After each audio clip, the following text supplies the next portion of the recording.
Welcome students, आप सभी विद्यार्थियों का government.vlogs में स्वागत है। आज हम क्लास 12th के फिजिक्स में चैप्टर नंबर 3 का अध्ययन करेंगे और जिसका नाम है विद्युत धारा।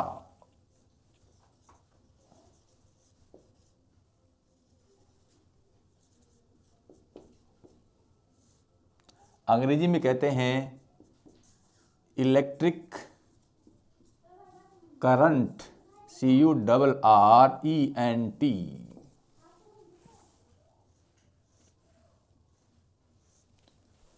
तो today study about electric current. सबसे पहले हम जानेंगे कि किसी चालक या परिपथ में आवेश प्रवाह की दर को विद्युत धारा कहते हैं। किसी चालक या परिपथ में किसी चालक ऑब्लिक परिपथ में आवेशों के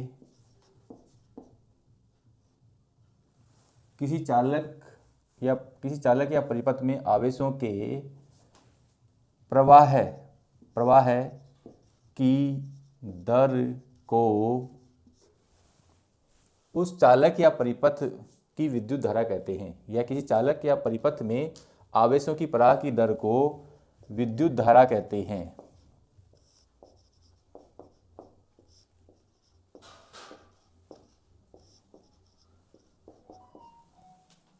इसे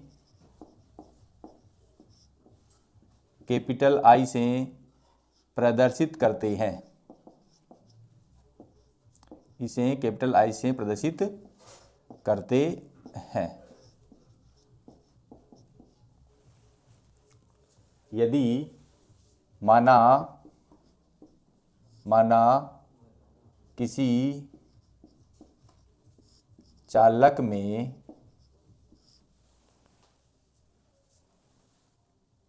T सेकंड में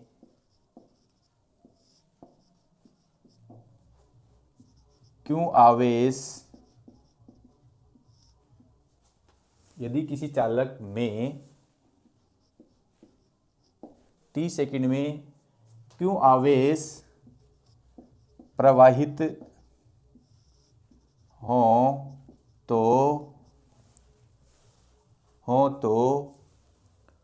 उस चालक की विद्युत धारा, देखो, किसी चालक या परिपथ में आवेशों की प्रवाह की दर को, यदि T सेकंड में Q आवेश प्रवाहित होता है तो 1 सेकंड में कितना होगा, Q/T।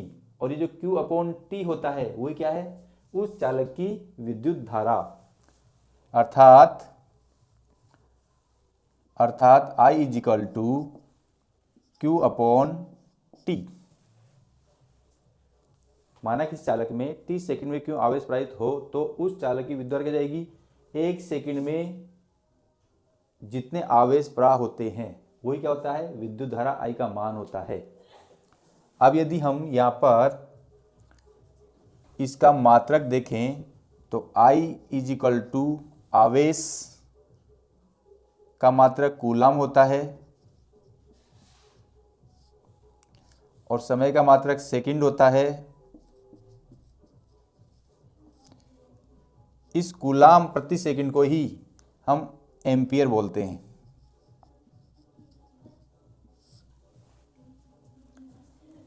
कूलम को हम जानते हैं C से लिखते हैं, इसको S से लिखते हैं, इसको कैपिटल A से लिखते हैं, क्योंकि एम्पियर क्या है, एक वैज्ञानिक का नाम है और जितने भी वैज्ञानिकों के नाम से जो इकाइयाँ होती हैं उनको हम हमेशा बड़े अक्षर ऐसे लिखते हैं। जैसे कूलम, ये भी एक वैज्ञानिक का नाम है, इसलिए कैपिटल C से लिखते हैं। यहाँ समय T को सेकंड में लिखते हैं। यदि मैं इसे लिखना चाहूँ तो ये हो जाएगा कूलम प्रति सेकंड, और कूलम प्रति सेकंड क्या होता है, एम्पियर। तो हम यह कह सकते हैं कि विद्युत धारा का मात्रक जो होता है, विद्युत धारा का मात्रक कूलाम प्रति सेकंड होता है, जिसे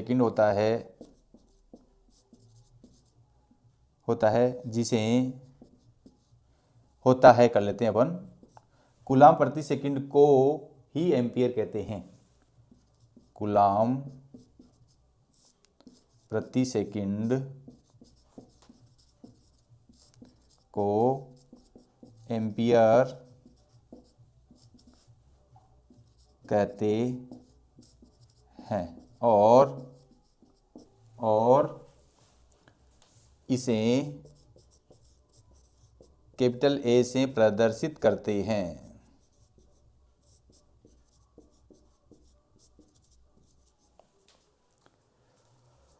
अब देखो विद्युत धारा के अन्य मात्रक, विद्युत धारा के अन्य मात्रक milli ampere, micro ampere, nano ampere, pico ampere, milli ampere 10⁻³ ampere, 10⁻�6 ampere, 10⁻9 ampere, एक नैनो में 10⁻9 एम्पियर होता है, एक पिको में 10⁻12 एम्पियर होता है। ये विद्युत धारा के अन्य मात्रक है। अब आप इसका स्क्रीनशॉट ले सकते हैं।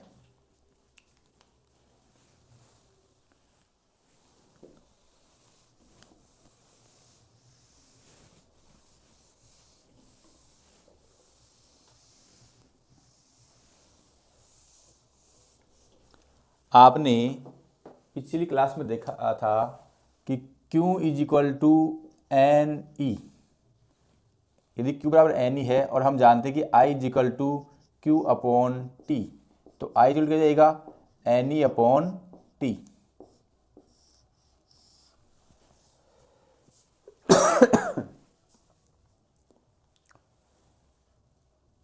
ये मान लो आपका समीकरण नंबर 1 था। यदि समीकरण 1 में t बराबर 1 सेकंड ले लें, t बराबर 1 सेकंड लेने पर I जुड़ के जाएगा Q/1 सेकंड, ये होगा, या I बराबर Q। अब देखो I बराबर Q यानी किसी चालक में या परिपथ में 1 सेकंड में प्रवाहित आवेश की मात्रा ही उस चालक या परिपथ में विद्युत धारा के तुल्य होती है या विद्युत धारा के बराबर होती है। किसी चालक में, देखो यहाँ रटने की जरूरत नहीं है, किसी चालक में 1 सेकंड में प्रवाहित आवेश को, किसी चालक में 1 सेकंड, किसी चालक में 1 सेकंड में प्रवाहित आवेश को उस चालक की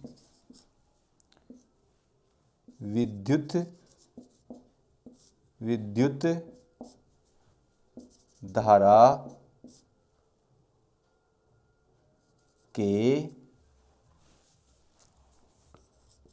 बराबर होता है। कहने का तात्पर्य यह है कि किसी चालक में 1 सेकंड में जो आवेश की मात्रा होती है, वो आवेश की मात्रा ही उस चालक में प्रवाहित विद्युत धारा के तुल्य होती है। किसी चालक में 1 सेकंड में प्रवाहित आवेश की मात्रा उस चालक में प्रवाहित विद्युत धारा के तुल्य होती है। इससे हम ये कह सकते हैं। दूसरा देखिए, कभी बार किताब में पूछा थी 1 एम्पीयर को परिभाषित कीजिए। आप इसका स्क्रीनशॉट ले लीजिए। एक एम्पेयर की परिभाषा। अब उस एक एम्पेयर की परिभाषा को भी आपको रटने की जरूरत नहीं है, उसको भी हम बना सकते हैं। कैसे बनाएंगे?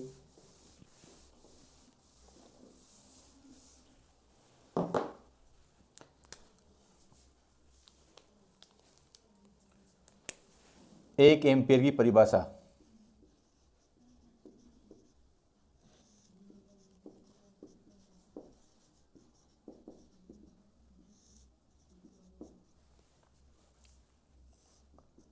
देखो हम जानते हैं कि I is equal to Q upon T. I का किस में होता है? एक एम्पियर में। क्यू क्या होता है? एक कूलाम। और ये क्या होता है? एक सेकेंड।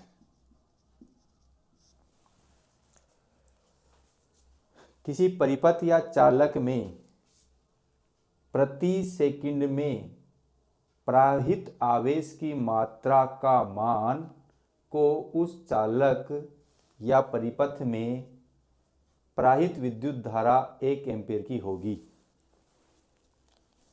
तो परिभाषा कैसे बनाएंगे? किसी चालक में, क्योंकि नीचे है इसलिए प्रति सेकंड बोल देंगे, किसी चालक में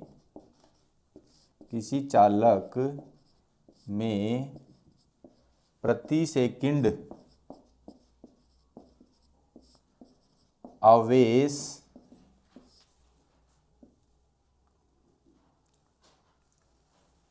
किसी चालक में प्रति सेकंड 1 कूलाम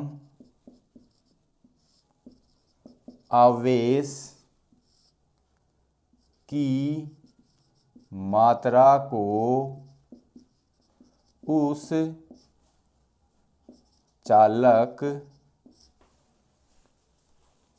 में प्रवाहित विद्युत धारा 1 एम्पीयर कहलाती है।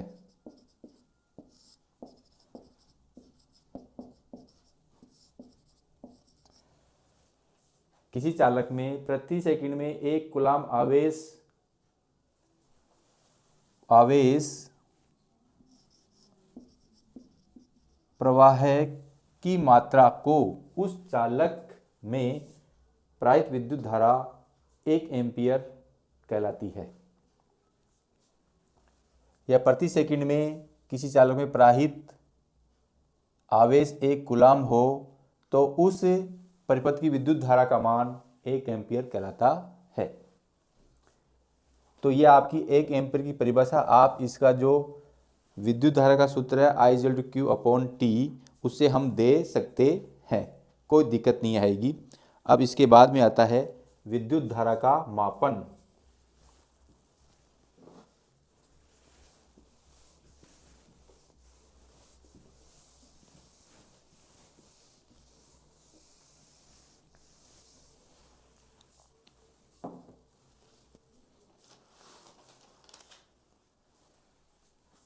विद्युत धारा का मापन, विद्युत धारा का मापन।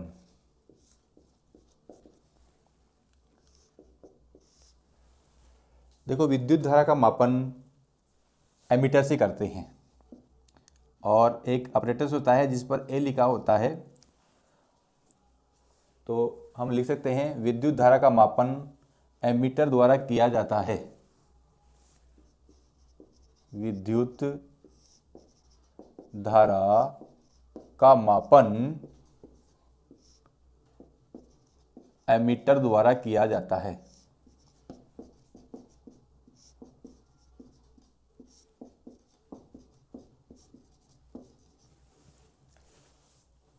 और एमीटर को ए से प्रदर्शित करते हैं। एमीटर को ए से प्रदर्शित करते हैं।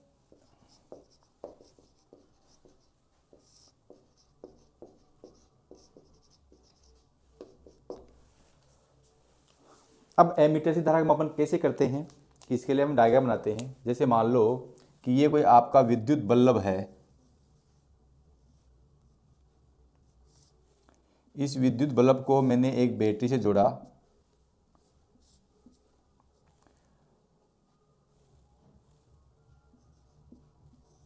और ये एमीटर का प्लस चिन्ह है, इधर वाला जो एमीटर का माइनस चिन्ह है, एमीटर का माइनस बैटरी के माइनस से जुड़ेगा। और देखो हम जानते हैं कि जो परिपथ या चालक में विद्युत धारा प्रवाहित होती है वो बैटरी के ऋण टर्मिनल से धन टर्मिनल की ओर प्रवाहित होती है। तो विद्युत धारा का प्रवाह इस दिशा में होगा। अब देखो, जब भी हमें किसी बल्ब में कितनी धारा प्रवाहित हो रही है उसके मापन के लिए एमीटर को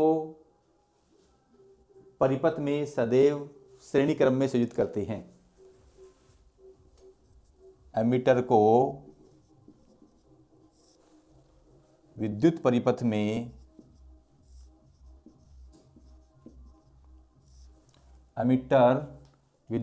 में श्रेणी क्रम में जोड़ते हैं।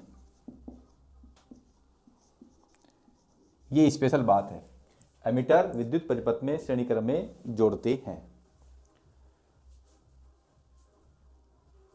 और इसमें जो धारा प्रवाहित होगी वो बैटरी के धन टर्मिनल से ऋण टर्मिनल की ओर प्रवाहित होगी, इस दिशा में प्रवाहित होगी।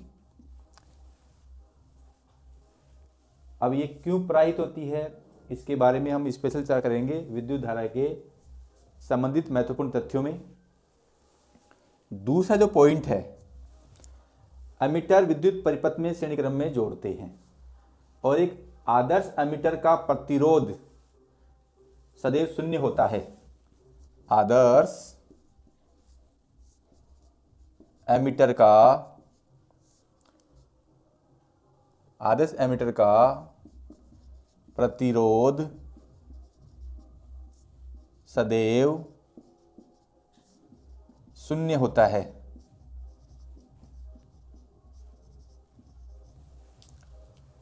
प्रतिरोध क्या है? प्रतिरोध का मतलब है कि जो परिपथ में विद्युत धारा की प्रवाह में जो रुकावट उत्पन्न का काम करता है वो कार्य है प्रतिरोध। जब रुकावट शून्य होगी तो एमीटर क्या हो जाएगा? आदर्श हो जाएगा। बाकी व्यवहार में आदर्श नहीं होता है। एक सामान्य एमीटर का प्रतिरोध निम्न लेते हैं। दूसरी बात है, एक सामान्य एमीटर का प्रतिरोध निम्न होता है। सामान्य एमीटर का प्रतिरोध निम्न प्रतिरोध होता है। सामान्य एमीटर का प्रतिरोध निम्न होता है। आप सभी जानते हो कि ये जो पृथ्वी मंडल है इसमें आदर्श कोई होता ही नहीं है। ना तो आदर्श स्टूडेंट्स होते हैं, ना आदर्श टीचर होते हैं, और ना ही आपका आदर्श एमीटर होता है, ना ही कोई आदर्श व्यक्ति होते हैं। यानी कि आदर्श का मतलब है कि जो टीचर का वर्क है पढ़ाने का, स्टूडेंट का वर्क है पढ़ने का, एमीटर का वर्क है कि एक शुद्ध मान दे, और शुद्ध मान तब देगा जब उसका प्रतिरोध शून्य होगा। तो ये बातें मैं इसलिए बता रहा हूँ कि कई बार इस टॉपिक से 1 नंबर का क्वेश्चन आता है, उसमें पूछ लेता है कि आदर्श एमीटर का प्रतिरोध निम्न में से होता है 0, अनंत, 10, 20। तो उस केस में आपका ये 1 नंबर आपके खाते में आ जाएगा। तो विद्युत धारा का मापन हम एमीटर से करते हैं। एमीटर को विद्युत परिपथ में सदैव श्रेणी क्रम में जोड़ते हैं और एक आदर्श एमीटर का प्रतिरोध 0 होता है और सामान्य एमीटर का प्रतिरोध निम्न होता है। इसके बाद में नेक्स्ट है औसत विद्युत धारा और तात्क्षणिक विद्युत धारा। अब आप इसका स्क्रीनशॉट ले सकते हैं।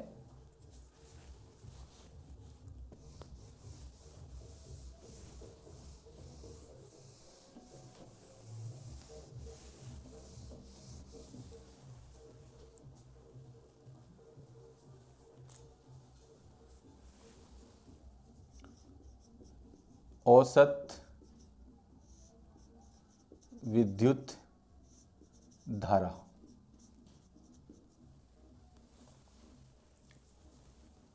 और तात्क्षणिक विद्युत धारा।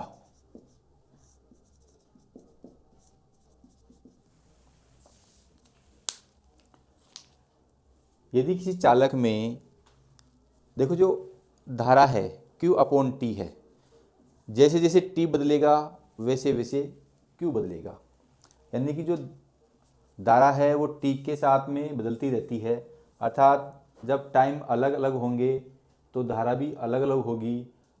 और माना कि सूक्ष्म समय अंतराल डेल टी में माना सूक्ष्म समयांतराल डेल टी में परिपथ में प्रवाहित आवेश डेल क्यू है, तो विद्युत धारा I is equal to del Q upon del T होती है। और इस विद्युत धारा को ही हम औसत विद्युत धारा कहते हैं। औसत विद्युत धारा I is equal to del Q upon del T.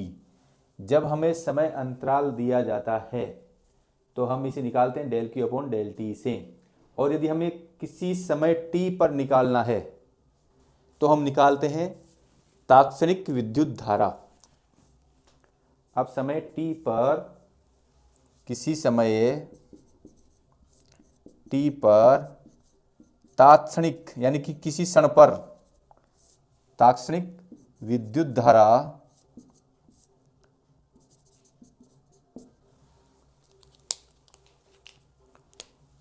I is equal to जाएगी del T tends to zero limit del Q upon del T. और इस चीज को जो किसी समय पर किसी समय टी पर जो विद्युत धारा का मान होता है उसी मान को हम तात्क्षणिक विद्युत धारा कहते हैं। और इस del T tends to zero limit del Q upon del T को हम D Q upon D T कहते हैं।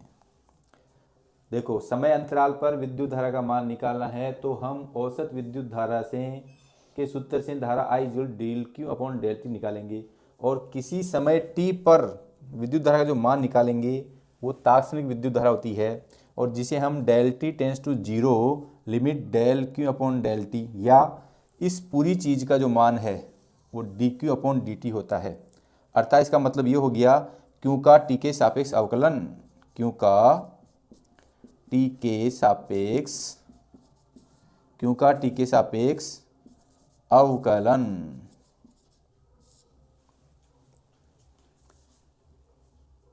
Differentiation of Q with respect to T,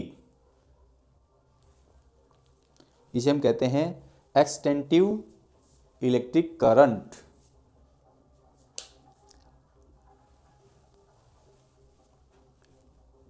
अब देखो जो नेक्स्ट, अब आप इसका स्क्रीनशॉट ले सकते हैं। अब हम जो विद्युत धारा से संबंधित महत्वपूर्ण तथ्यों के बारे में अध्ययन करेंगे। विद्युत धारा से संबंधित महत्वपूर्ण तथ्य।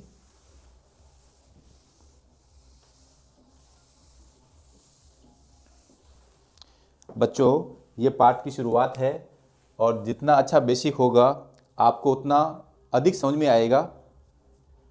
तो विद्युत धारा से संबंधित महत्वपूर्ण तथ्य। विद्युत धारा से संबंधित महत्वपूर्ण तथ्य।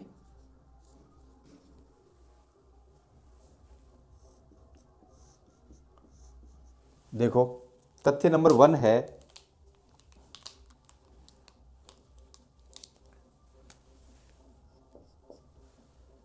देखो, मान लो कोई ये आप कोई चालक है,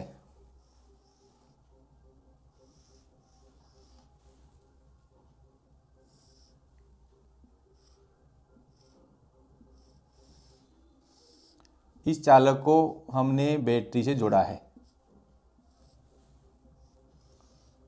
मान लिया इस चालक की लंबाई L है, इसके अनुप्रस्थ काट का क्षेत्रफल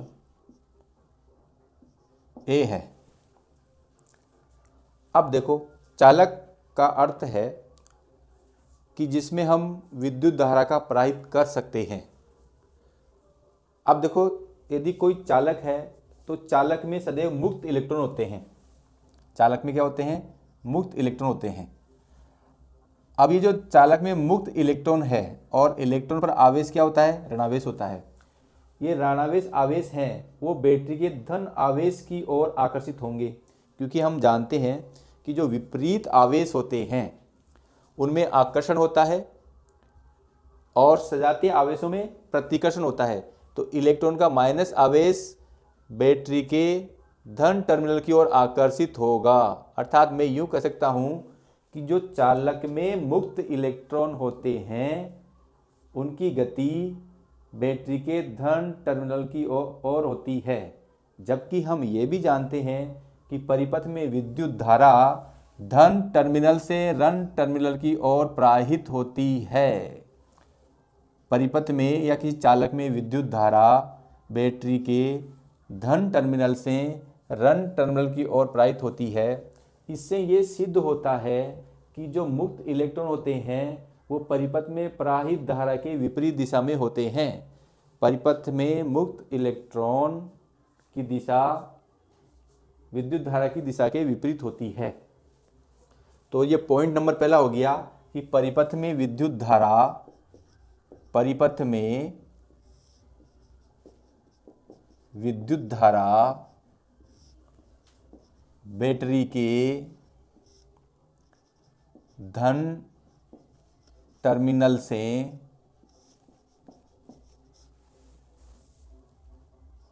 ऋण टर्मिनल की ओर, ऋण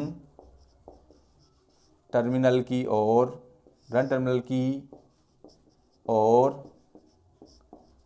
प्रवाहित होती है। परिपथ में विद्युत धारा बैटरी के धन टर्मिनल से ऋण टर्मिनल की ओर प्रवाहित होती है, जबकि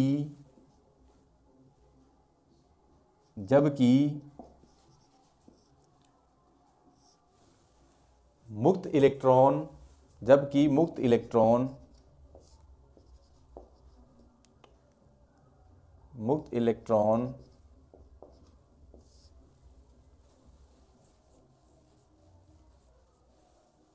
धन टर्मिनल की ओर प्रवाहित होते हैं।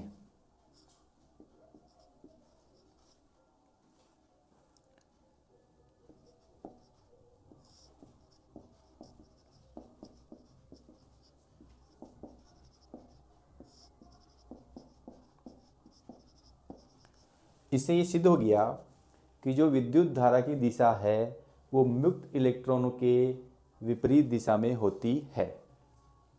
या इस पूरी चीज़ों को हम ये भी लिख सकते हैं कि विद्युत धारा की दिशा मुक्त इलेक्ट्रॉनों के विपरीत दिशा में होती है। अब देखो, इसी चीज़ में हम एक चीज़ का अध्ययन और करना चाहेंगे। हमने देखा कि जब विद्युत धारा का मापन एमीटर से करते हैं, विद्युत धारा का मापन एमीटर से करते हैं, तो जो चालक में मुक्त इलेक्ट्रॉन होते हैं उन मुक्त इलेक्ट्रॉन की वजह से ही एमीटर में विक्षेप आता है। मुक्त इलेक्ट्रॉनों की वजह से ही एमीटर में विक्षेप आता है।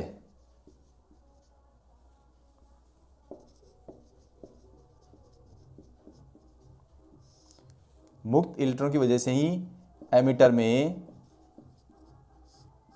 विक्षेप आता है। देखो, इस चीज़ को मैं इस प्रकार समझाना चाहूँगा।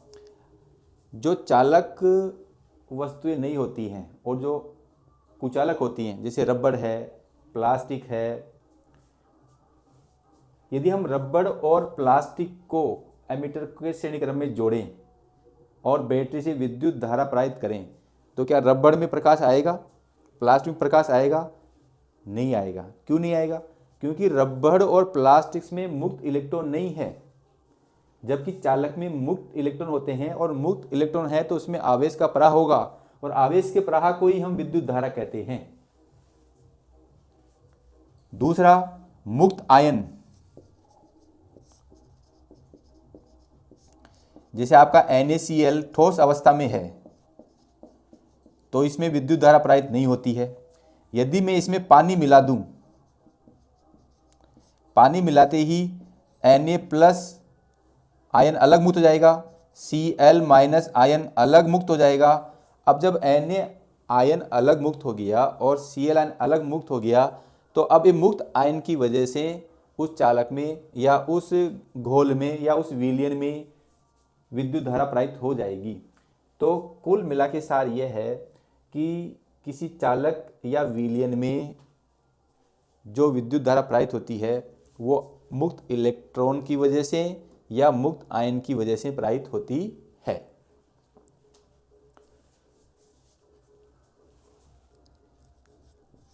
पॉइंट नंबर 3, विद्युत धारा एक अदिश राशि है।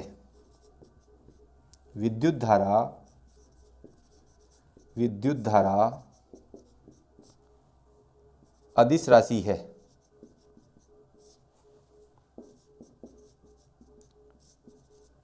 इस विषय में कई बार तर्क होता है कि देखो, विद्युत धारा में परिमाण भी होता है, और विद्युत धारा बैटरी के धन टर्मिनल से ऋण टर्मिनल को प्रवाहित होती है, इसलिए दिशा भी होती है।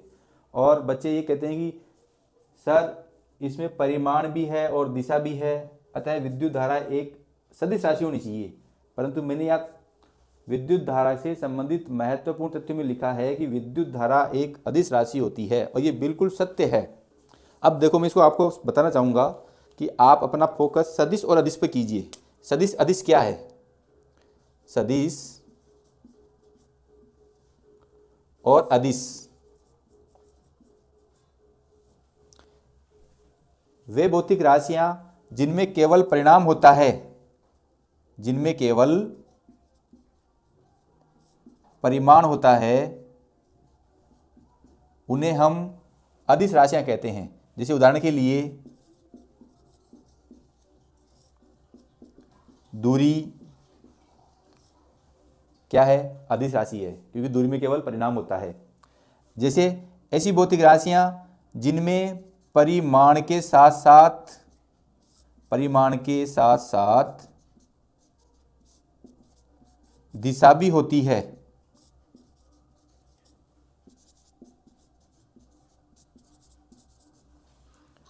और पॉइंट नंबर दूसरा है, परिमाण के साथ साथ दिशा भी होती है, इनके साथ में ये सदिश योग के नियम का पालन भी करना चाहिए। सदिश योग के नियम का पालन भी करना चाहिए। सदिश योग के नियम का पालन। अब देखो, विद्युत धारा का परिमाण होता है और दिशा होती है बैटरी के धन टर्मिनल से ऋण टर्मिनल की ओर, परंतु जो विद्युत धारा है वो सदिश योग के नियम का पालन नहीं करती है, इसलिए ये सदिश नहीं है। केवल और केवल विद्युत धारा एक अदिश राशि होती है। अब आपके मन में ये प्रश्न उठ रहा होगा कि सर ये सदिश योग के नियम का पालन क्यों नहीं करती है? इसके लिए मैं आपको उदाहरण दे रहा हूँ। जैसे मैंने किसी वायर में या किसी डोरी में 10 एम्पियर की धारा प्रवाहित करी है, और इसकी राइट हैंड साइड में एक बल्ब जलाया है जिसमें 5 एम्पियर की धारा या मान लो 3 एम्पियर की धारा प्रवाहित हो रही है, या मान लो 5 एम्पियर धारा प्रवाहित हो रही है। और लेफ्ट हैंड साइड में भी मैंने एक बल्ब जलाया है, उसमें भी 5 एम्पियर की धारा प्रवाहित हो रही है, और दोनों ही कंडीशन में बल्ब में प्रकाश हो रहा है। अब देखो, इस वायर से 10 एम्पियर के से 5 एम्पियर का करंट इधर गया, 5 एम्पियर का करंट इधर गया, तो सदिश योग नियम ये कहता है कि जब करंट विपरीत दिशाओं में जाता है तो इनका नेट करंट शून्य होना चाहिए, परंतु इसका नेट करंट कितना आ रहा है 10 एम्पियर। इसलिए जो विद्युत धारा है वो सदिश योग के नियम का पालन नहीं करता है। जैसे मान लो कि रस्सी को पकड़ के दो व्यक्ति खड़े हैं, एक लेफ्ट में खड़ा है एक राइट में खड़ा है, और दोनों समान बल लगा रहे हैं, तो रस्सी टस से मस नहीं होगी, क्योंकि दोनों द्वारा जो नेट बल है वो कितना हो रहा है, शून्य हो रहा है। इसलिए वो क्या है, सदिश योग के नियम का पालन कर रहा है जब नेट बल शून्य होता है। परंतु यहाँ 10 एम्पियर की धारा प्रवाहित करने के बाद में दोनों तरफ धारा प्रवाहित हो रही है, बल्ब जल रहा है, और नेट जो धारा है वो 10 एम्पियर आ रही है, जो कि सदिश योग नियम क्या कहता है, शून्य आना चाहिए। इसलिए जो विद्युत धारा है वो सदैव एक अदिश राशि होती है, सदिश राशि नहीं होती है। तो प्यारे विद्यार्थियों, आज मैंने विद्युत धारा की परिभाषा, उसका मात्रक और उसके अन्य मात्रक, और साथ साथ में 1 एम्पियर की परिभाषा और विद्युत धारा से संबंधित महत्वपूर्ण तथ्यों के बारे में हमने अध्ययन किया। साथ में हमने ये भी देखा कि विद्युत धारा का मापन हम एमीटर से करते हैं, और एमीटर को परिपथ में सदैव श्रेणी क्रम में संयोजित करते हैं, और एक आदर्श एमीटर का प्रतिरोध शून्य होना चाहिए, जो कि संभव नहीं है। इसलिए सामान्य जो प्रतिरोध होता, जो एमीटर होता है, उसे हम निम्न प्रतिरोध पर रखते हैं। आप मेरे government of vlogs YouTube channel को लाइक, कमेंट्स और शेयर करना नहीं भूलें। Thank you.